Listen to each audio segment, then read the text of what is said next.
ఇప్పటికి అందరూ చెప్పారు, అర్థమైపోయి ఉంటుంది టీజర్ చూసిన తర్వాత. It's a thriller.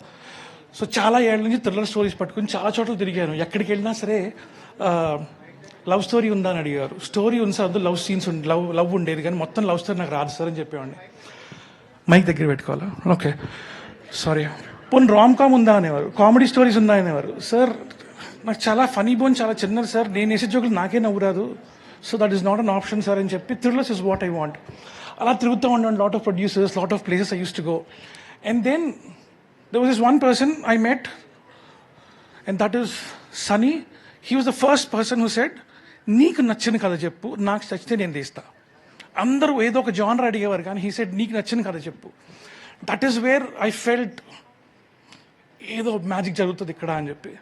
And when I told the story, కథ చెప్పిన తర్వాత everyone were excited. Vinay was excited, Ramya garu was excited, Sunny was he's the one put through everything. Excite అయిన తర్వాత హూ వాజ్ ద వన్, ఎవరు చేస్తారు, ఎవరు రైట్ అన్నప్పుడు we wanted somebody had a great margin to perform.